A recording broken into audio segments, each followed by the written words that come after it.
Welcome to student success classes यानी SSC. तो दोस्तों आज एनसीईआरटी स्टैंडर्ड 10th का इंग्लिश सब्जेक्ट का हम पोएम देखेंगे, यानी फर्स्ट फ्लाइट में से सेकंड पोएम देखेंगे। फर्स्ट पोएम हमने डस्ट ऑफ स्नो हमने देख लिया है। अब हम सेम पोएट का इट मींस रिटन जो पोएम है यानी fire and ice is composed by Robert Frost. Robert Frost एक अमेरिकन पोएट है जिन्होंने ये पोएम लिखा। तो यहाँ पे पोएट ने दो कंट्राडिक्टरी आइडियाज लिया है। हाँ, मैं आपको बता देना चाहूँ, सबसे पहले मैं ये दोनों चीजें कवर अप करूंगा। सबसे पहले मैं आइडियाज बता दूंगा क्या मैं कहना चाहता हूं, फिर इसके बाद हम पोयम एक एक स्टांजा समझेंगे। ठीक है, let's see two contradictory ideas. Poet यहाँ पे कहता है कि लोगों का मानना है, कुछ लोग का मानना है कि दुनिया ये आग से खत्म हो जाएगी यानी फायर से, और कुछ लोग का मानना है ये दुनिया आइस से एक दिन खत्म हो जाएगी। तो बात सही है, लेकिन किससे खत्म होगी ये एग्जैक्टली किसी को पता नहीं है। द क्वेश्चन इज अनआंसर्ड कि किससे खत्म होने वाला है ये पता नहीं, लेकिन दो कॉन्ट्रोडिक्टरी आइडियाज लोगों के मन में है। यानी ऐसे सिंपली हम देखें तो आग एक डिस्ट्रक्टिव चीज होती है, जहां पे लगती है वो तबाह कर देती है या विनाश कर देती है या फिर नष्ट कर देता है। आइस भी डेफिनेटली चीजों को नष्ट कर देता है या फिर सबमर्ज कर देता है पिघलने के बाद, या फिर बोले लोगों को फ्रीज कर देगा। तो सबसे पहले इस जो सुपरफिशियल मीनिंग है वो देखते हैं। फायर यानी आग। आग को अगर मैं कहूं तो यहां पे आग अगर मैं सिंपली कहूं तो आग लगने के बाद चीजें जल जाती है, राख बन जाती है। तो डेफिनेटली इसको हम डिस्ट्रक्टिव कह सकते हैं यानी विनाशक कह सकते हैं। और जैसे आग चंद सेकंड में, कुछ मिनटों में सब कुछ खत्म कर देता है, वैसे लोगों के अंदर जो डिजायर यानी पैशन, जो चाह जो है चीजों को पाने की होड़, desire for more money, desire for to be rich, desire for to be on top, desire to achieve the material life, desire to get a luxurious life, desire to supersede others, एक दूसरे को पछाड़ना, desire to pull somebody down, किसी को नीचे गिराना, ये सब डिजायर है। डिजायर यानी कि चाहत है लोगों की। ये जो चाहत है एक आग की तरह लोगों के अंदर भड़क रही, यानी वो एक आग की माफिक है डिजायर लोगों के अंदर। आज हम देखते हैं कि लोग आगे बढ़ने के लिए किसी भी हद तक चले जाते हैं, यानी वो उनका डिजायर ही है, वो उनके अंदर की जो फायर है वो उनको क्या बना दे रहा है, लालची, ग्रीड बना दे रहा है, यानी अवेरिस, एक एक्सट्रीम ग्रीडी बना दे रहा है, एक्सट्रीम ग्रीडी उनको बना दे रहा है। कॉन्फ्लिक्ट यानी उनको आगे बढ़ने की होड़ में वो एक दूसरे से लड़ पड़ते हैं, झगड़ पड़ते हैं, पिट देते हैं या फिर मार कर लेते हैं, तो वो कॉन्फ्लिक्ट कहेंगे। और लस्ट यानी जैसे जैसे हम आगे की तरफ बढ़ रहे हैं या फिर लोगों के अंदर जो डिजायर है वो उनके अंदर लस्ट भी पैदा कर रहे हैं, यानी strong desire for sexual appeasement. यानी लस्ट को हम सेक्सुअल अपीजमेंट मींस सेक्सुअल संतुष्टि बोल सकते हैं के लिए जो उनके अंदर जो डिजायर है वो बढ़ता जा रहा है। ये सब चीजें मिलके एक क्राइम की तरफ जा रहा है या लोगों के अंदर एक नेगेटिव माहौल बना रहा है। और जो उनके अंदर फ्यूरी मतलब कि गुस्सा, प्रकोप, उनके अंदर जो एंगर है दिन पे दिन बढ़ता जा रहा है। लोगों को खुद पे कंट्रोल नहीं हो रहा है। आज की लाइफ स्टाइल ऐसी हो गई जो उनके अंदर डिजायर आगे बढ़ने की, कुछ पाने की, कमाने की, एक बड़ा इंसान बनने की, वो इन चीजों को पैदा करती है। Greed, avarice, conflict, lust, fury.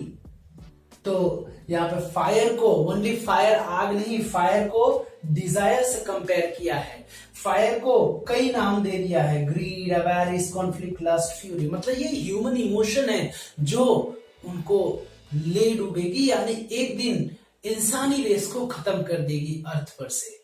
क्यों? क्योंकि यही डिजायर उनको, यही चीजें, यही इमोशंस है उनके लिए एक आग की तरह काम कर रहा है। वो अर्थ पे एक दिन जरूर लगेगी और the world will and one day. तो ये रहा फायर के बारे में। और दूसरा आइस। आइस के बारे में सुपरफिशियल मीनिंग अगर मैं देखूं तो आइस एक ऐसी चीज है, अगर मैं कहूं कि अर्थ के पोल पे, नॉर्थ एंड साउथ पोल पे जितने बर्फ है, बर्फ के जो पहाड़ है, ग्लेशियर्स, अगर वो पूरे पिघल जाते हैं तो डेफिनेटली अर्थ को सबमर्ज कर देंगे, यानी अर्थ डूब जाएगा। डूब जाएगा तो क्या होगा? वर्ल्ड एक दिन डिवास्टेट हो जाएगा, यानी खत्म हो जाएगा। तो ऐसे भी कॉन्सेप्ट लगा सकते हैं। लेकिन यहाँ पे आइस का मतलब ओनली आइस नहीं है, आइस एक इमोशंस है, इमोशन है, इंसान के अंदर की इमोशन। वो आइस को किससे कंपेयर किया है पोएट ने? कि आइस एक हैट्रेड की तरह है, नफरत की तरह है।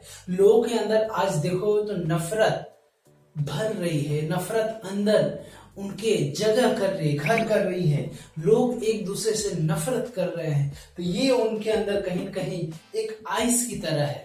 और आइस और क्या करता है? कहीं पे हम रखें आइस को तो वो जगह पूरा इनसेंसिटिव, नम्बनेस कर देता है, यानी शून्य कर देता है। वहां पे सेंसेस काम नहीं करते, वहां पे शरीर का जो हिस्सा वो कुछ देर के लिए नम हो जाता है, यानी शून्य हो जाती है। और इनसेंसिटिविटी यानी लोगों की जो संवेदनशीलता है वो खत्म हो रही है। आज लोग, क्राइम हो रहा है, लोग देखते ही रह जा रहे हैं, लोग रोड पे पिट रहे हैं या फिर एक दूसरे से फाइट हो रही, लोग तमाशा देख रहे हैं। ये क्या है? लोगों के अंदर इनसेंसिटिविटी, सेंसिटिविटी, संवेदनशीलता धीरे धीरे खत्म हो रही है। जो इनसेंसिटिविटी उनके अंदर घर कर रही है या फिर बैठ रही है या फिर उनके अंदर शामिल हो रही है। कोल्डनेस यानी उनके जो सोच है, उनके जो विचार है वो फ्रीज हो गए हैं, रुक गए हैं, वो कुछ अच्छा नहीं सोच पा रहे हैं। तो वो कोल्डनेस भी एक आइस बोल सकते हैं। आइस को हम एक तरीके से इमोशन मान रहे हैं, तो ये सारे इमोशन उसमें आ जा रहे हैं कंपेयर करेंगे तो आइस को हेट्रेड, आइस को नमनेस, इनसेंसिटिविटी, कोल्डनेस और इंडिफरेंस। इंडिफरेंस का मतलब इसके बराबर इनसेंसिटिविटी के बराबर है, यानी हमारे अंदर जो संवेदनशीलता, एक दूसरे के प्रति जो रिस्पेक्ट है, जानना, एक दूसरे को समझना, वो धीरे धीरे खत्म हो रही है। एक दूसरे से मिलना जुलना वो धीरे धीरे कम हो रहा है। ऐसी लाइफ स्टाइल हमारी बन गई है। रिजिडिटी यानी कि कैलसनेस का मतलब कि हार्शनेस, राइट, जिसको हम बोल सकते हैं बहुत ही अड़ियल तरीका लोगों का आज हम देख पा रहे हैं। तो वो रिजिडिटी उनके अंदर है।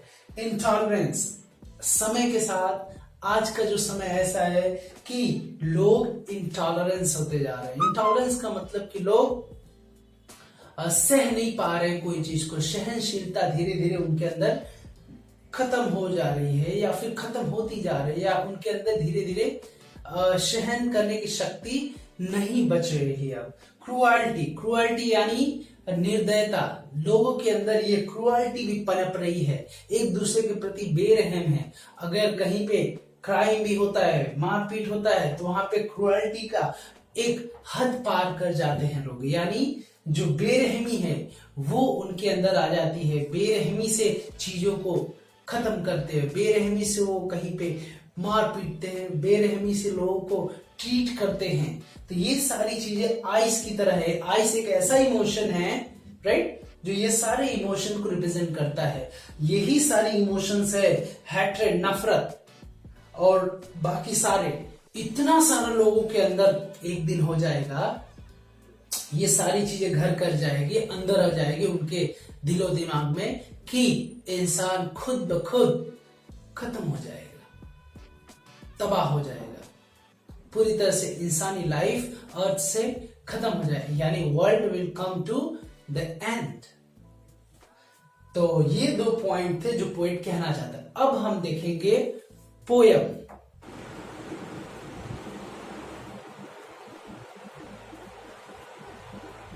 Now let's see the poem Fire and Ice।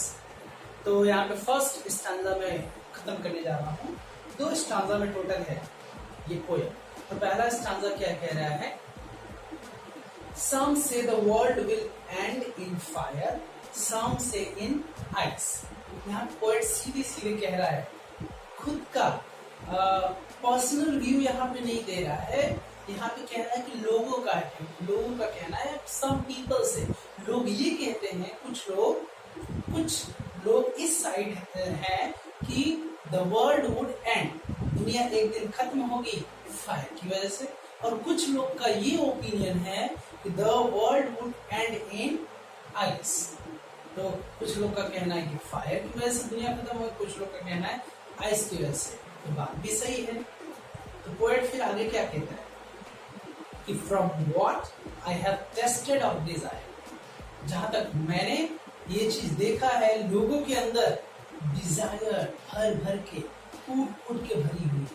जो डिजायर है यानी जो willingness to get more and more, ज्यादा से ज्यादा पाने की जो इच्छा उनके अंदर, जो पैशन, जो जुनून है, डिजायर जो उनके अंदर, जो वो उनके अंदर कह सकते हैं, डिजायर के साथ साथ greed, avarice, conflict, lust, fury, ये सारी चीजें जब मैंने देखा, एक आग की तरह उनके अंदर भड़क गई। यही चीज उनको एक दिन खत्म करेगी। तो पोएट यही ओपिनियन दे रहा है पहला कि डिजायर को क्या बोला है? फायर को कंपेयर कर दिया डिजायर से, यानी इंसानी जो इमोशन है, जो डिजायर, वो एक फायर की तरह, आग की तरह, बर्निंग फ्लेम्स ऑफ डिजायर, ऐसा कह सकते हैं। तो उनके अंदर जो पाने की जो डिजायर है, जो पैशन, जो इच्छा है, जो उनके अंदर जो आग है, कोई चीज कर गुजरने की, एक दूसरे से आगे निकलने की, पैसे कमाने की, पैसे को जितना हो उतना बनाने की, कामयाब बनने की, वो चीज उनके अंदर ग्रीड, अवेरिस, एक्सट्रीम लालच, या फिर बोले बहुत ज्यादा जबरदस्त लालच पैदा कर दिया है। कॉन्फ्लिक्ट, उनके अंदर झगड़े का माहौल बना दिया है। लस्ट यानी सेक्सुअल अपीसमेंट का एक उनके अंदर माहौल बन रहा है, मीन्स एक दूसरे को देखते ही एक सेक्सुअल अपीसमेंट उनके अंदर क्रिएट होती है। ये किससे पॉसिबल हुआ है? इस फायर की वजह से, यानी उनके अंदर की जो आगे डिजायर है। पोएट कहता है from what I have tested of desire, poet यही कहता है कि जहां तक मैं मानता हूं, जहां तक मैं जानता हूं, मैंने जो देखा है लोगों के बीच अंदर, उनके अंदर ये डिजायर बहुत ज्यादा है, यानी उनके अंदर ये फायर इतना ज्यादा है चीजों को पाने की। I hold with those who favour fire, poet कहता है कि मैं उसका समर्थन करता हूँ। ही सपोर्ट्स द आइडिया या फिर opinion of the people who believe the world would and in fire. वो यही कहता है कि मैं उनके बातों को मानता हूँ, समझता हूँ, उनका समर्थन करता हूँ कि फायर की वजह से, मतलब इन सारे इमोशंस की वजह से इंसान एक दिन अपने आप को खत्म कर देगा, यानी दुनिया खत्म हो जाएगी। अब दूसरा स्टांजा देखते हैं। But if it had to perish twice, but बोल दिया, यानी बट का मतलब लेकिन होता है, वो कॉन्ट्राडिक्टरी चीज को बताता है। मैंने यहाँ बोल दिया टू कॉन्ट्राडिक्टरी आइडियाज, मतलब दो अपोजिट आइडियाज है। तो यहाँ पे मैंने क्या बताया कि जो कॉन्ट्राडिक्टरी आइडियाज है, फायर का अपोजिट आइस, एक जलाने का एक बुझाने का काम करता है, यानी आइस जो है ठीक अपोजिट ऑफ फायर है। तो यहाँ बट लगा है इसीलिए कि दूसरा जो है ठीक फायर का अपोजिट आइडिया है। If it had to perish twice, तो पोएट कहता है कि if the world had to perish, अगर दूसरी बार जब दुनिया खत्म होगी तो उसका वजह हो सकता है कि आइस, यानी आइस जो पिघल के पूरे अर्थ को सबमर्ज कर देगा। अब यहाँ पे आइडिया समझो कि आइस का मतलब हम सिंपल सा मीनिंग बोले तो जो ग्लेशियर्स जो हमारे पास, या फिर जो नॉर्थ या south pole of the earth के नॉर्थ या साउथ पोल पे जो ग्लेशियर्स है, जो बर्फ के पहाड़ है, अगर वो पिघल जाए तो वो इतना ज्यादा होगा कि अर्थ को पूरा डुबो सकता और पूरा दुनिया एक दिन खत्म हो जाएगी। अगर वो नहीं होगा तो आइस इतना ज्यादा ठंडी लाएगा पूरी दुनिया में कि पूरी तरह से लोग जम जाएंगे, चीजें जम जाएंगी, जो जहां पे वहीं पे फ्रीज हो जाएगा, यानी बर्फ बन जाएगा।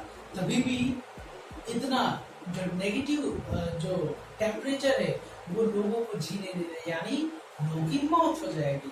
एनिमल्स, प्लांट्स, हर चीज तबाह हो जाएगी, खत्म हो जाएगी, फ्रीज हो जाएगी या फिर डेड हो जाएगी। But if it had to perish twice, अगर दूसरी बार अगर दुनिया तबाह होती है तो शायद दूसरी बार आइस की वजह से होगा। आइस को क्या कहा है पोएट ने? हैट्रेड, यानी नफरत। यानी लोगों के अंदर इतनी नफरत है, इतनी नफरत क्रिएट होगी कि लोग एक दूसरे से नफरत की वजह से लोग खत्म हो जाएंगे। नफरत को स्लो पॉइजन या फिर बोल सकते हैं साइलेंट किलर भी बोलते हैं। ये अंदर से मारता है, ये सामने से किसी को खत्म नहीं करता। फायर सामने से देखते देखते खत्म कर देगा, लेकिन आइस जो है यानी नफरत जो है, हैट्रेड, वो अंदर से धीरे धीरे लोगों को खत्म करता है। वो अचानक से तो नहीं खत्म कर सकता, लेकिन वो धीरे धीरे इंसानी लाइफ को खत्म कर देगा। नंबनेस, संवेदनशीलता लोगों के अंदर खत्म होती जा रही है। पोएट का कहना है कि जो आइस है एक इमोशन है, हैट्रेड नफरत की तरह, और वह या फिर बोले आइस जो इमोशन एक नंबनेस की तरह, आइस जो इमोशन एक इंसेंसिटिव असंवेदनशीलता की तरह। आइस एक इमोशन है जिसे हम कोल्डनेस भी बोल सकते हैं, कि लोगों के दिमाग, सोच और एक्ट करने की जो शक्ति है वो एक फ्रीज हो गई, यानी कोल्ड हो गई, यानी इंडिफरेंस हो गई है। उनको आगो ख्वाज नहीं है, या फिर ऐसे बोल सकते हैं उनको समझ नहीं आ रहा है कि हम क्या करें। तो आइस एक ऐसी चीज है, एक ऐसा इमोशंस है, ये सारे इमोशंस को हम आइस कह सकते हैं। ये एक दिन लोगों को ले डूबेगी, यानी इसी से पूरी दुनिया खत्म हो जाएगी। लोगों के अंदर इतना हैट्रेड, इतना नम्बनेस, इतना इनसेंसिटिविटी होगी, इतना कोल्डनेस होगा, इतना रूखापन उनके अंदर होगा, रिजिडिटी, इतना इंटॉलरेंस, यानी उनके अंदर जो सहने की शक्ति खत्म हो जाएगी। लोग एक दूसरे की बात को टॉलरेट नहीं कर पाएंगे, तो इससे एक दूसरे के खून के प्यासे हो जाएंगे। तो एक दिन दुनिया इसी से खत्म हो जाएगी। पोएट का ये कहना है। I think I know enough of it. Poet ये कह रहा है कि अगर दूसरी बार दुनिया तबाह होगी शायद आइस की वजह से होगा।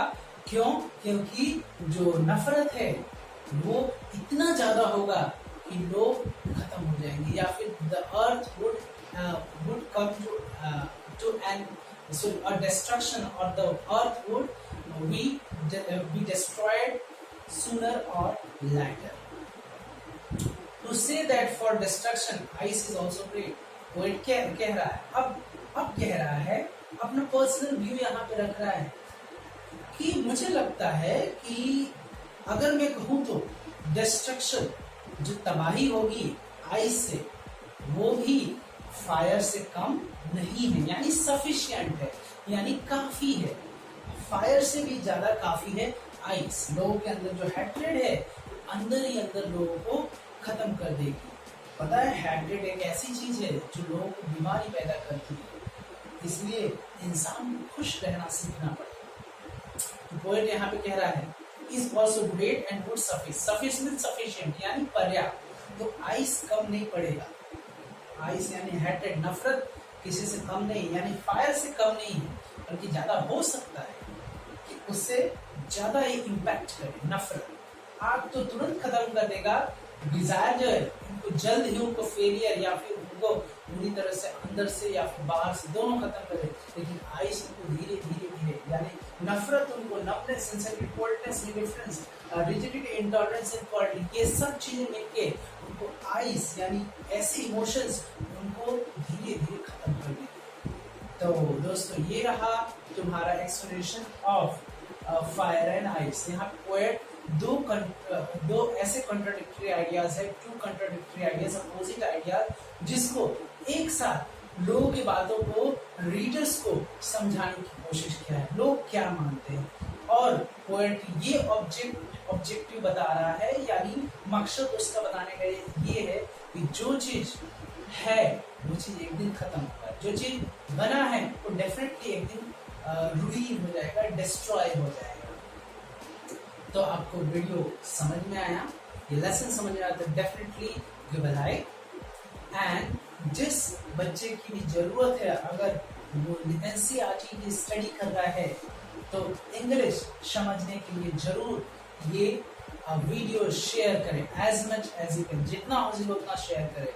और ऐसे ही वीडियो जो लेसन्स के हैं आपको समझाने के लिए आप चाहते हो लेटेस्ट अपडेटेड वीडियोस मुझे मिलते रहे टाइम टू टाइम, तो आपको चैनल को सब्सक्राइब करना भूलना मत, और जो बेल आइकन जो दिख रहा है घंटी, उसे बजाना या फिर क्लिक करना भूलना मत। तो we have come to the end of this session, and देखने के लिए धन्यवाद, थैंक यू, आभार, जय हिंद, जय भारत।